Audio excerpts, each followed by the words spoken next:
الصبح بدا من طلعته.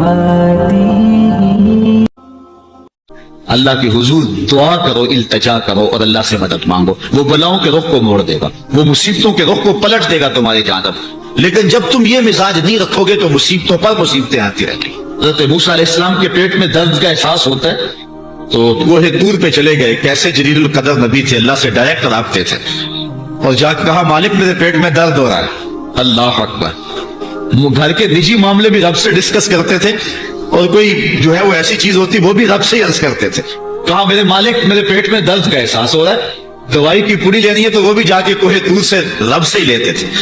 تو اللہ تعالیٰ فرمایا فلاں جنگل میں چلے جاؤ، وہاں اس شکل کے پتوں کی ایک بوٹی ہے، اس کو توڑو نچوڑو، اس کا پانی پیو، تمہیں شفا مل جائے. حضرت موسیٰ علیہ السلام گئے اور جا کے بوٹی کو توڑا نچوڑا، پانی پیا، شفا ہو گئی. کچھ عرصہ بیتا، دوبارہ اسی طرح کا درد جاگا. اب نسخہ تو ذہن میں تھا، کوہ طور پہ نہ گئے، اس جنگل میں چلے گئے اور جا کے بوٹی کو توڑا، اس کے پتے نچوڑے، پانی نکالا، پیا، لیکن درد اور زیادہ بڑھ جاتا. پھر دوبارہ آئے کوہ طور پہ، کہا مالک میں نے اسی درد پہ دوبارہ وہی بوٹی کا پانی پیا ہے، لیکن درد بڑھ گیا ہے. کہا موسیٰ اب جو آئے ہو کوہ طور پہ پہلے ہی آ جاتے. تو عرض کی مالک بوٹی بھی وہی اور درد بھی وہی. فرمایا سب کچھ وہی ہے، لیکن پہلے میرا حکم تھا، اب میرا حکم ساتھ شامل نہیں تھا. شفا بوٹے میں نہیں رکھی، شفا تو میرے حکم میں رکھی ہوئی. اس لیے ڈاکٹر کے پاس جاؤ، حکیم کے پاس جاؤ، لیکن شفا اللہ سے مانگو، کہ شفا ہمیں دینے والا وہ ہے. وہ ایک وسیلہ ہے، ایک ظاہری طریقہ ہے.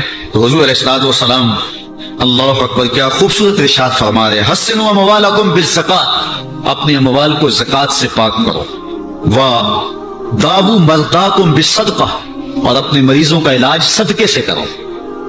حضور علیہ السلام نے ارشاد فرمایا کہ بندہ کہتا ہے میرا مال میرا مال، اس کے مال تین ہیں. ایک مال وہ جو اس نے کھایا اور ضائع کر دیا، دوسرا اس کا مال وہ ہے جو اس نے پہنا اور پرانا کر دیا، اور تیسرا اس کا مال وہ ہے جو اس نے آگے بھیج دیا. فرمایا باقی اس کے وارثوں کا ہے، اس کا نہیں ہے. اس لیے ہم راہ خدا میں خرچ کرنے کا مزاج بنائیں. اس سے مال گھٹتا نہیں ہے، اس سے مال بڑھتا ہے. بلکہ جب راہ خدا کے اندر ہم خرچ کرتے ہیں تو ہمارا جو دوسرا مال ہے وہ بھی پاک ہو جاتا ہے. اللہ کے محبوب کا ایک فرمان سنیے جس کو حضرت حسن بصری رضی اللہ تعالیٰ عنہ بیان کرتے ہیں، حسنوا اموالکم بالزکات وداووا مرضاکم بالصدقہ واستقبلوا امواج البلاء بالدعاء والتضرع. فرمایا کہ اپنے مال کو، اپنے اموال کو زکات سے پاک کرو اور اپنے مریضوں کا علاج صدقے سے کرو، اور جب مصیبتیں اور بلائیں تمہارا رخ کریں تو پھر دعا سے اور اللہ کے حضور زاری سے اللہ کی مدد چاہو. آج ہم صدقے کا مزاج بہت کم کر چکے ہیں. اسی زمانے میں ایسا ہوتا تھا کہ جب کوئی بیمار ہوتا تھا تو سب سے پہلا کام لوگ یہ کرتے تھے کہ صدقہ دیا کرتے تھے. ڈاکٹر کے پاس پھر جایا کرتے تھے، حکیم کے پاس پھر جایا کرتے تھے، سب سے پہلے اس کی جان کا صدقہ دیا کرتے تھے. صدقہ قضا کو بدل دیتا ہے، تقدیر کو بدل دیتا ہے. صدقہ سے اپنے مریضوں کا علاج کرو. اصل ڈاکٹر کے پاس جانا، علاج کروانا سنت ہے، اس کی ممانعت نہیں ہے. لیکن یہ بات ہمیشہ ذہن میں رکھیے گا کہ ڈاکٹر کے پاس دوا ہے، شفا نہیں ہے. شفا اللہ کے دستے کرم میں. اس لیے جب بھی بیمار ہو جاؤ تو پہلے صدقہ کرو اور پھر ڈاکٹر کے پاس جاؤ. اللہ اس صدقے کی، شیخ سعدی نے لکھا ہے، مطاف کے اندر کنکروں پر پیشانی رکھ کے ایک بندہ زاروں کے طرح رو رہا ہے اور کیا کہتا ہے، اللہ مجھے معاف کر دے ورنہ قیامت کے دن مجھے نابینا اٹھانا، تیرا کیا تیرے بندوں کا سامنا بھی نہیں کر پاؤں. اتنے درد سے روتا ہے کہ چلنے والوں کے قدم رکتے ہیں. سر پہ کپڑا ڈالا ہے، زاروں کے طرح سسکیاں لے لے کے، ہچکیاں لے لے کے روتا ہے. کوئی اس کے پاس کھڑا ہو گیا، اس کی کمر پہ ہاتھ پھیر کے کہتا ہے، حوصلہ رکھ، اللہ بڑا قریب ہے، اللہ معاف کر دے گا. خیر جب وہ شخص رو رو کے آہوزاری کر کے اپنے رب کی حضور یہ تمنائیں کر کے اٹھ کے جانے لگا تو اس شخص کو شوق تھا کہ میں دیکھوں یہ ہے کون.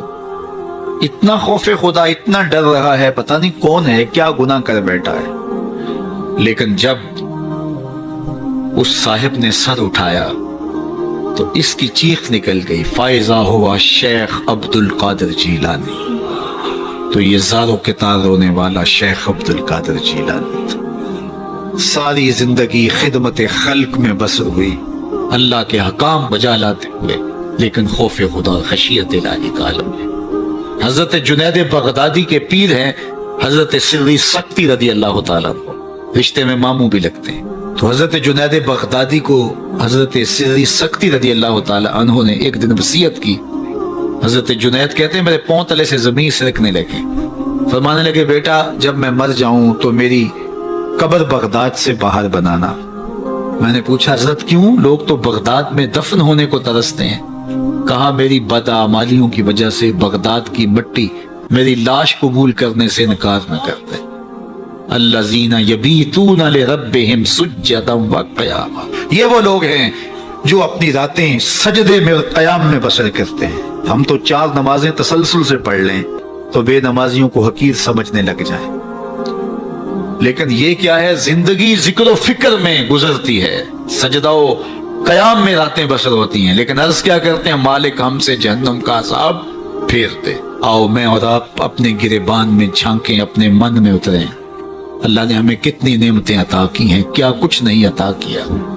ہماری راتیں کیا قیام اور سجدوں میں بسر ہوتی ہیں؟ ہماری 5 نمازیں بھی پوری ہیں، اگر ہماری 5 نمازیں بھی پوری نہیں اور سجدہ و قیام بھی ہمیں نصیب نہیں ہے تو پھر افسوس ہے ہمارے جینے۔ جب کسی سے پیار پیدا ہوتا ہے تو پھر یہ آرزو مچلتی ہے کہ میں اس کے ہونٹوں سے سنوں کہ میں تم سے پیار کرتا ہوں۔ تو بندہ ہو کے پیار رب سے کرتا ہے تو پھر دل میں آرزو تو مچلتی ہے کہ کانوں میں کوئی نغمے رس بولے اور کوئی مجھے کہے کہ تم پیار کرتے ہو تو وہ بھی تم سے پیار کرتا ہے، تو زندگی کی ساری تھکن اتر جائے۔ تو کہا کہ یہ سننا چاہتے ہو نا، یہ آرزو ہے نا تمہاری رت جگے، تمہاری راتوں کی تنہائیوں میں سجدے، تمہارا دن رات رکوع قیام اور تمہارا اس کے حضور پہ جو تاب اور اضطراب اور زندگی کا یہ سارا تمہارا لف و نشر اس کی ذات کی رضا کے لیے ہے نا۔ تم چاہتے ہو کہ ہمارا رب ہم سے راضی ہو جائے، کبھی کعبے کے چکر کاٹ رہے ہو، کبھی پتھروں کو چوم رہے ہو، حجر اسود کو چوم رہے ہو، کبھی ملتزم پہ لپٹ لپٹ کے آہوزاریاں کرتے ہو، کبھی مطاف پہ پیشانی رگڑتے ہو اور کبھی حتیم میں روتے ہو۔ تم اسی تڑپ میں ہو نا، یہی بتانا چاہتے ہو نا کہ ہم تجھ سے پیار کرتے ہیں، یہی بتانا چاہتے ہو نا کہ ہم تجھ سے محبت کرتے ہیں۔ کبھی سحری کے وقت مصلی بچھاتے ہو، تمہارے آنسو مصلی میں جذب ہوتے ہیں اور مصلی بھیگ جاتا تمہارے آنسوں سے، کوئی دیکھ نہیں رہا ہوتا لیکن تمہارے دل سے یہ ہوک اٹھتی ہے جس کے لیے یہ آنسو جذب ہو رہے ہیں وہ تو دیکھ رہے نا۔ تمہیں یقین ہوتا ہے لیکن محبت میں عجب تکرار کی خو ہے، کہو نا کہ مجھے تم سے محبت ہے، تو پھر یہ خو جو تباہ کے اندر ہے بندہ سننا چاہتا ہے، وہ بے تابیاں اسے تنگ کرنے لگ جاتی ہیں، اس کے اندر اداسیاں پیدا ہوتی ہیں کہ یار میں تو اس سے پیار کرتا ہوں، میں تو اس سے محبت کرتا ہوں، وہ بھی کرتا ہوگا، یہ تو یقیناً اس نے مجھے توفیق سجدہ نصیب ہی تب کی ہے، لیکن میں بھی تو سننا چاہتا ہوں کہ وہ مجھ سے پیار کرتا ہے، میرے سجدوں کا مل ڈالا اس نے۔ اگر میں گلی گلی کی خاک چھانی اور نگر نگر گھوم کے اس کے حرم کے چکر کاٹے اور دیوانہ وار گھوما تو وہ بھی تو کہے مجھے تیرے چکر عاشق زاد نظر آ رہے ہیں اور میں تجھے پسند کرتا ہوں، تو چکر کاٹتا ہے، میرے حرم کا طواف کر رہا ہے، میں تیرے اوپر رحمتیں نچھاور کر رہا ہوں، تو سننا چاہتا ہے بندہ کہ وہ بھی کہے کہ ہاں تیری محبت قبول ہوئی، تیری محبت مراد کو پہنچی۔ تو آواز آئی تم یہ چاہتے ہو نا کہ وہ بھی تم سے محبت کا اظہار کرے اور اعلان کرے اور اس کی محبت کا تمہیں یقین تو ہے لیکن وہ مزید جو ہے وہ اذعان و یقین کے سانچے میں ڈھل جائے۔ تو کہا کہ یہ اگر تم چاہتے ہو تو تم ایک طریقہ بتاتا ہوں، تم محبت کا جواب چاہتے ہو، تم ان سجدوں کا جواب چاہتے ہو، تم طواف اور ان چکروں کا جواب چاہتے ہو، تو تمہیں بتاتا ہوں میرے رسول کی چوکھٹ پہ آؤ اور ان کی اتباع کرو، ان کی اتباع کرو۔ تم نکلے تو محبت کرنے تھے، تم عاشق زار بنے تھے، لیکن یحببکم اللہ، وہ خدا ہو کے تم سے محبت کرے گا۔ اچھا یہاں میں ایک اور جملہ کہنا چاہوں گا، وہ یہ کہ یہاں ذکر کیا گیا حضور کی اتباع کا، تو اتباع سے قبل بھی محبت، اتباع کے بعد بھی محبت۔ قل ان کنتم تحبون اللہ فاتبعونی یحببکم اللہ، یعنی اتباع سے پہلے بھی محبت، اتباع کے بعد بھی محبت۔ تو کوئی اتباع لالچ میں بھی ہوتی ہے، کسی غرض میں بھی ہوتی ہے کہ میں اس کی بات مانوں تو مجھے یہ ملے گا، لیکن کہا کہ تم نے میرے رسول کی اتباع ایسی کرنی جس کے آگے بھی محبت ہو, جس کے پیچھے بھی محبت. جب تم محبت کے دائرے میں رہ کے اتباع اور فرما برداری اور انقیاد اور اطاعت کے زمرے میں آ جاؤ گے تو پھر تم تو نکلے تھے رب سے پیار کرنے کے لیے, لیکن وہ رب ہو کے خود کہتا ہے میں اب تم سے پیار کرتا ہوں, اور درمیان میں اتباع میرے حضور کی آئی. یہ مائک جس کمپنی نے بنایا ہے, جب ہم مارکیٹ سے خرید کے لائے تھے تو اس کے ساتھ ایک چھوٹی سی بک بھی آئی تھی جس میں یہ بتایا گیا تھا کہ اس کو ہم نے استعمال کیسے کرنا ہے, خرابی کی صورت میں اس کی اصلاح کیسے ہوگی, اور اگر اس کے مطابق ہم اس کو استعمال کریں, جس طرح کی بیٹری اس کے اندر آنی چاہیے تو وہ ڈالیں گے تو دیر تک اس کے فوائد اور ثمرات حاصل کرتے رہیں گے. لیکن اگر ہم اس کتاب کو جو اس کے ساتھ ہمیں ملی تھی, جس کمپنی نے اسے بنایا ہے, تو اس کا طریقہ استعمال ساتھ بتایا ہے, اس کتاب کو پھاڑ کے پھینک دیں گے یا اس کو لپیٹ کے کہیں اونچی جگہ پہ رکھ دیں گے اور اس کو اپنی مرضی سے چلانا چاہیں گے تو پھر اپنی مرضی سے ہم اس سے فائدہ حاصل نہیں کر پائیں گے. تھوڑا وقت فائدہ حاصل ہوگا لیکن نتیجہ کچھ بھی نہیں ہوگا. تو جو کمپنی کوئی چیز تیار کرتی ہے تو اس کا طریقہ استعمال بھی ساتھ چھوٹی سی بک کی صورت کے اندر آپ کو دیتی ہے. تو جس مالک نے حضرت انسان کو بنایا ہے اس نے ساتھ کتاب اللہ کو بھی بھیجا ہے. اس کو پڑھتے جاؤ اور اپنی زندگی کو سنبھالتے جاؤ. اس کے مطابق زندگی گزاریں گے تو زندگی سوکھی ہوگی, اور اگر زندگی اپنی خواہش پہ گزاریں گے اور غلاف میں لپیٹ کے قرآن مجید کو اوپر رکھ دیں گے اور وہاں سے دیکھ کر کے اس کو آپریٹ نہیں کریں گے اس جسم کو, تو پھر نتیجہ وہی ہوگا جو عمومی طور پہ متوقع ہے. تو اس لیے التمسک بکتاب اللہ, اللہ کے بتائے ہوئے طریقہ حیات کے مطابق زندگی گزارنا ہو تو قرآن مجید کے بغیر ایک قدم بھی نہیں چلا جا سکتا. گر تو می خواہی مسلمان زیستن نیست ممکن جز با قرآن زیستن, اگر تو مسلمان بن کے جینا چاہتا ہے تو قرآن مجید کے بغیر ایک قدم بھی نہیں چل سکتا. تو اس کتاب کے ساتھ تمسک اختیار کرنے کی تلقین کی. اللہ کے محبوب نے ارشاد فرمایا کہ میں تمہارے اندر دو بھاری چیزیں چھوڑ کے جا رہا ہوں, ان کو مضبوطی سے تھام لوگے تو کبھی گمراہ نہیں ہوگے. اولہما کتاب اللہ, ان میں سے پہلی چیز اللہ کی کتاب ہے. فیہ الہدی والنور فخذوا بکتاب اللہ واستمسکوا بہ, اس میں ہدایت ہے, روشنی ہے, اس کو مضبوطی سے پکڑ لو, اچھی طرح سے تھام لو, تم گمراہ نہیں ہوگے. یار جو شخص نابینا ہے اسے کیا پتا کہ یہ پھولوں کی بہاریں کیا ہوتی, جو پیدائشی نابینا ہے اسے کیا پتا ہے کہ آسمان پر بزم کواکب کے رنگ کیا ہیں, اسے تتلی کے پروں میں قدرت کی صنائی کا کیا اندازہ ہو سکتا ہے, اسے مور کے پروں میں رنگوں کی مینا کاری کا کیا اندازہ ہو سکتا ہے, اسے پھوٹتے جھرنوں, بہتی ندیوں اور کوسے قضا کی رنگینی اور دھنک کی شوخیوں کا لطف کیسے نصیب ہو سکتا ہے. اس کو کیا پتا حسن کیا ہوتا ہے, اس کو کیا پتا جمال کیا ہوتا ہے. اسی طرح جس کے دل کی آنکھ اندھی ہے اسے کیا پتا ہے کہ جمال خدا کیا ہوتا ہے, اسے کیا پتا ہے کہ سجدے کی لذت کیا ہوتی ہے, اسے کیا پتا ہے رکوع اور قیام کا مزہ کیا ہوتا ہے, اسے کیا پتا ہے کہ روزے کا سرور کیا ہوتا ہے. تو اگر ہم اپنے دل کے میل اتاریں گے تو دل کی آنکھیں کھلے گی تو پھر زندگی کا لطف آنا شروع ہوگا, پھر پتہ چلے گا اسلام کیا ہے, پھر پتہ چلے گا دین کیا ہے. اللہ اکبر. اسی لیے قرآن نے کہا من کان فی ہذہ اعمی فہو فی الآخرۃ اعمی واضل سبیلا, جو دنیا میں اندھا رہا کل قیامت کے دن بھی نابینا اٹھائے.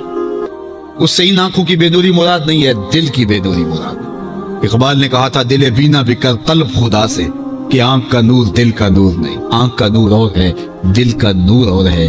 تو جس طرح آنکھ بے نور ہو جائے, آنکھ پر دھند, جالا, ککرے اور سفید اور کالا موتیا اتر آئے, تو ہم سب کچھ بیچ کر کے بھی آنکھوں کا نور خریدنے کی کوشش کرتے ہیں. تو یار کبھی اجڑے ہوئے دل کا بھی تو علاج کرواؤ. علاج تمہارے گھر میں پڑا ہے. راتوں کی تنہائیوں میں اٹھ کے قرآن پڑھو اور ساتھ رویا کرو, دیکھنا دل کے میل اترنا شروع ہو جائیں گے, اور دل کے پردے سے وہ غلاستیں جب اترے گی تو پھر پتہ چلے گا کہ دل جمال یار کیسے دیکھتا ہے, دل کی دنیا کیا ہے. وچے ہی بھیڑے وچے ہی جھیڑے وچے ہی ونج مہانے ہو, 14 طبق دلے دے اندر تمبو وانگو تانے ہو, پھر پتہ چلے گا یہ دل دنیا کیا ہے. پھر اس کی تڑپ، اس کی بے چینی، اس کا اضطراب زندگی کا حاصل بن جائے گا۔ پھر زندگی کی بے چینی اور دل کی بے چینی اور دل کا محبوب کی یاد میں تڑپنا تمہیں سرور دے گا۔ پھر تم ایک ایک عضو میں دل مانگو گے، وہ مزہ دیا تڑپ نے میری آرزو ہے یا رب، وہ مزہ دیا تڑپ نے میری آرزو ہے یا رب، میرے دونوں پہلوؤں میں دل بے قرار ہوتا۔ پھر سمجھ آئے گی کہ یہ دل کتنی قیمتی شے ہے۔ اللہ نے بدن میں آنکھیں بھی دو رکھی ہیں، کان بھی دو رکھے ہیں، ہاتھ اور پاؤں بھی دو رکھے ہیں، لیکن دل ایک ہی رکھا ہے، اور دل عرش اللہ ہے، اللہ کا عرش ہے۔ پھر پتہ چلے گا۔ تو آئیے دل سے زنگ اتاریں، میل اتاریں، دل مصفا ہو، دل خوبصورت بن جائے، پھر دل کی کشکول پھیلا کے پھر عرض کریں ہر تمنا دل سے رخصت ہو گئی، اب تو آجا، اب تو خلوت ہو گئی۔ لیکن یہ میل کچیل سے ہٹا ہوا ہوگا تو گندی جگہوں پہ محبوب تو نہیں آتے ہیں۔ تو حسد، حقد، کینے، بغض، نفرتیں یہ ہم پالے رکھتے ہیں۔ اپنی زندگی کو ہم نے خود بوجھل بنایا ہوا ہے۔ میاں حسد کرنے سے محسود کا کیا ہوگا؟ ہم اپنے آپ کو تلخی میں مبتلا کیے ہوئے ہیں۔ بغض رکھنے سے مبغوض کا کیا ہوگا؟ ہم اپنے آپ کو بوجھ میں مبتلا کیے ہوئے۔ تو اپنے دل سے یہ سارے بوجھ اتار کر کے جب دل کو مصفا اور مزکا کریں گے تو پھر دیکھیے کہ دل کے آئینے میں کیسے جمال یار دکھائی دیتا ہے۔ تو اس دل کی اصلاح ہوگی کثرت کے ساتھ قرآن مجید کی تلاوت کرنے سے۔ تو راتوں کی تنہائیوں میں اٹھ کے قرآن پڑھو، دیکھنا کہ کیسے دل کے زنگ اترتے ہیں۔ بعض لوگ بڑی عجیب خبر سناتے ہیں، میاں تمہیں کیسے پتا؟ وہ کہتا ہے میں رات اچانک نیند نہیں آ رہی تھی تو ایک چینل کھولا تو اس میں یہ خبر چل رہی تھی۔ تو میں نے کہا تجھے نیند نہیں آ رہی تھی، تو نے چینل کھولا، کاش تو قرآن کھول کے بیٹھ جاتا، تجھے وہ دکھائی دیتا کہ تیرا اندر تیرا باہر روشن ہو جاتا۔ تو راتوں کی تنہائیوں میں اٹھ کے قرآن مجید پڑھنے کا مزاج پیدا کریں، اپنی صبح کا آغاز قرآن مجید کی تلاوت سے کریں، اپنے دن کو سمیٹیں، سونے کی تیاری کریں، سورہ ملک سے اپنے معاملات کو سمیٹیں۔ یہ چند دن کر کے دیکھ لیں۔ اور اگر آپ کو معاشی مسائل ہیں، مشکلات ہیں، تو سورہ واقعہ اس کے لیے اکسیر ہے۔ صرف 3 رکوع ہیں، اتنی اکسیر کہ جس کی زندگی میں سورہ واقعہ آ گئی وہ مشکلات میں مبتلا نہیں ہوتا، اللہ اس کے لیے رزق کے دروازے کھول دے۔ مدینے کی گلی سے میرے حضور کا گزر ہوا، ایک ایسا مکان بن رہا تھا جس طرز کے مکان کو حضور پسند نہیں کرتے۔ تو پوچھا یہ کس کا مکان ہے؟ کہا فلاں انصاری کا۔ حضور گزر گئے، کسی نے اس کو جا کے بتایا حضور تیری گلی سے گزرے تھے، تیرے مکان کو دیکھا، شاید حضور کو پسند نہیں آیا۔ چہرہ بتا رہا تھا حضور کا کہ تیرا مکان اچھا نہیں لگا۔ انہوں نے کدال لیا اور مکان زمین کے برابر کر دیا۔ چند دن کے بعد حضور کا پھر گزر ہوا تو دیکھا کہ مٹی کا ڈھیر پڑا ہوا ہے، ملبہ پڑا ہوا۔